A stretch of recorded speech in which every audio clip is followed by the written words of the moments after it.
How are you? So it's been quite some time since I put up a video. I'm in India for a few months and just wanted to share with you my latest exploits. Now, this video is being shot on the Z Fold 2. So the first thing I did when I came to India is to buy the Z Fold 2. Actually, I got it at quite a discount compared to the UK pricing. So in UK, it's around £1,800, and here I got it at around, roughly speaking, around £1,300. So around a £500 discount. And also I got the Galaxy Watch 3, the 45 millimeter size, for like £10. Yeah, I know. So it was an offer along with the Z Fold 2. So this video is being shot on the Z Fold 2, but I'm not going to talk about the Z Fold 2. That I will save it for another video. Today I'm going to talk about my usage of the S21 Ultra. As you guys know that I have been using the S21 Ultra as my daily driver before I bought the Z Fold 2. So now my S21 Ultra is my work phone now. So yes, I think I bought it when it was launched in UK. So from like end of January. So it's been like more than 2 months. Uh, so I just wanted to share with you my impression of this. So yep, here it is. So you see I have that Spygen case. So actually that video got quite a lot of views. So so for me it is like around more than 2000. So for me it's quite a big deal, because of course being a small YouTube channel just starting out, so even if I get 1,000 views, I mean I get happy, and it got more than 2000 and still increasing. So thanks a lot for watching those videos. And yes, so this Pygen is pen case. So yeah, I am still using it, and it provides quite good protection, and it has been quite useful for me because I am now using it as my work phone. So I tend to note down quite a bit of work related things on my phone. But to be frank, I do miss using the S21 Ultra without a case, because I think by putting a case, that borderless feeling, the all screen feeling you get on these kind of premium phones goes away. At least for me, it happens so. Without case, it's like I am holding a screen. It's only a screen. But with case, of course, it adds to the bulk, it adds to the weight. It's already a very heavy phone. And sorry for that, I think my mom came. She's not used to this video making thing.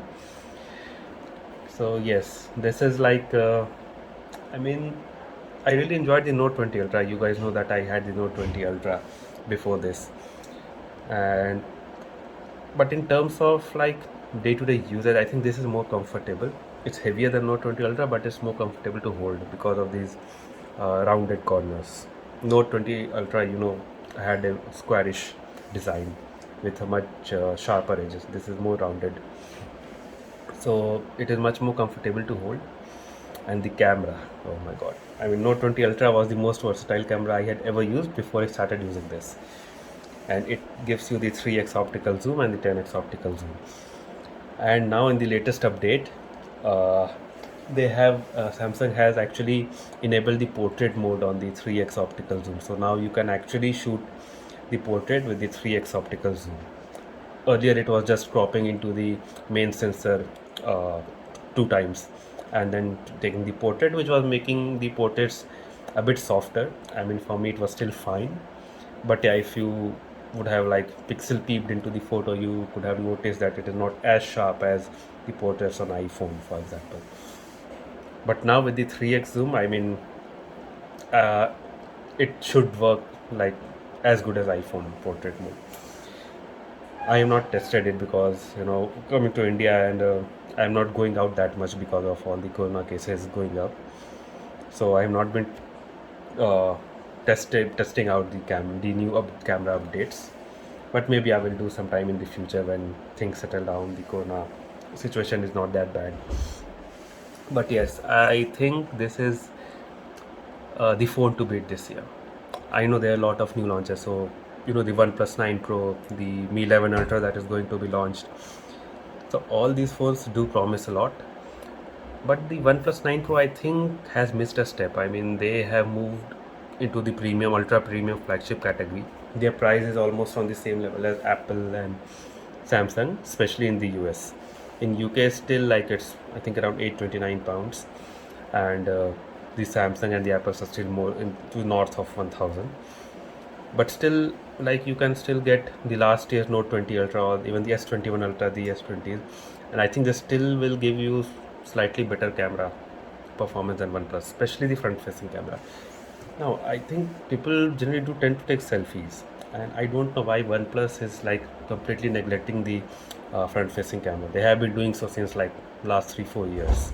It is like their front-facing camera has not changed. OnePlus 5, OnePlus 6 might have the same front-facing camera quality as OnePlus 8 and OnePlus 9 Pro. So I don't know what's going on there. And this like it has 40 megapixel front-facing camera. It is actually one of the best front-facing camera in the market right now. And Samsung actually really improved this from previous generation, because Samsung was also stuck on 10 megapixel front facing camera since like last 3 4 years, except for the S20 Ultra, which had the 40 megapixel camera, and now they have moved to the 40 megapixel camera in S21 Ultra also. So that's very good thing. So the video, the general picture quality on the front facing camera is much better than the OnePlus 9 Pro. I have not personally used the OnePlus 9 Pro, but from what I have seen and heard from people, it is the rear camera is actually still good enough that you can buy it, but still in terms of versatility and general consistency of the shots, it still falls behind the Apples and the Samsungs. So I think the in India, of course, it is a completely different situation, because in India the OnePlus 9 Pro is around 65,000 rupees, which translates to around 650 pounds. So that is actually like the same price as the base OnePlus 9 in UK. So OnePlus 9 Pro in India makes much more sense, and I think it is their main price. So their main target market. India is the main target market of OnePlus. So their pricing is very different in India compared to US and UK. So in India it still makes sense, but in UK I think you will find better phones on the same price point. The base OnePlus 9 still makes sense because it is around 620, 630 pounds. So it still makes a bit more sense than the OnePlus 9 Pro. Uh, and of course now in the upcoming Mi 11 Ultra, I to be honest I'm very curious about it, because on paper it seems like it is going to blow away all the other smartphones in terms of camera performance. And I know it is going to be released on 23rd April in India, so I don't plan on ordering it, because I will first watch the reviews how it is. What if the camera is like leaps and bounds better than Samsung or my current S21 Ultra? I don't think so, to be honest. I mean, generally, when smartphone makers make such promises, they tend to like disappoint, like the OnePlus 9 Pro did. I mean, OnePlus 9 Pro is still a pretty good camera, the best OnePlus had to offer till now. But still, like the amount of hype, the amount of marketing they did, I mean, it falls a bit short on that. Let's see how the Mi 11 Ultra holds up. But that one thing I definitely know, again, the selfie camera of the Mi 11 Ultra will definitely not hold up to this or the iPhone, because again they are completely neglecting the selfie camera. So, and that's a big drawback, because I mean, at least you have to provide a decent selfie camera. I mean, it might not be the best in class, but please do not make it like a budget phone, selfie camera of a budget phone, because and it's a flagship. We are not talking about a mid-range flagship or a budget phone. We are talking about an ultra premium. It's not even like 700 800 pounds or 700 $800, north of 1,000 pounds or $1,000. So, and it's not Samsung or Apple. It's Xiaomi. They have to compete with Samsung and Apple. Samsung and Apple have already established their brand value. They can still afford to charge a premium for the brand. But the Xiaomi's, the OnePlus, they still have a way to go. I mean, if you start charging similarly to Samsung and Apple, but do not provide the same consistency, the same quality, the same service, then you will be in trouble. But let's see. I am not judging because I have not used those phones, so I'm not judging. I'm just saying what I feel, and maybe I will order the Xiaomi Mi 11 Ultra and see how it fares. So yes, I think that was it. It was like more about how I feel about my S21 Ultra and the new OnePlus 9 Pro, the Mi 11 Ultra, and I will be like preparing a video on the Z Fold 2. And now it's a bit late. It's like more than 6 months it has been launched. But does it make sense to buy it in 2021? Because we have other rivals like the Huawei Mate X2, which does not have Google services, so it was a no-go for me, and it is much more expensive than Z Fold 2. I basically got it, the Z Fold 2, at slightly more expensive than my S21 Ultra.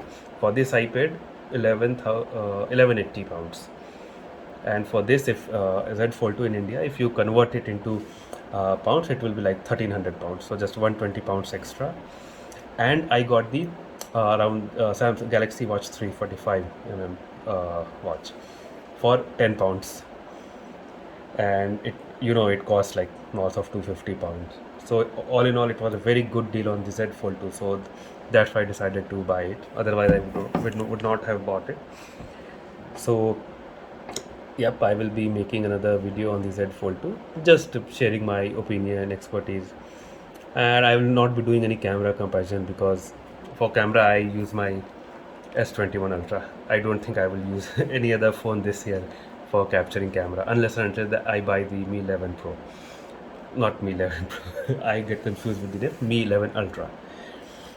And yes, that's it from my side, and hope you guys enjoyed my video, and a like and subscribe would be great on my channel. Thank you, and may you stay safe, and see you in the next video. Bye.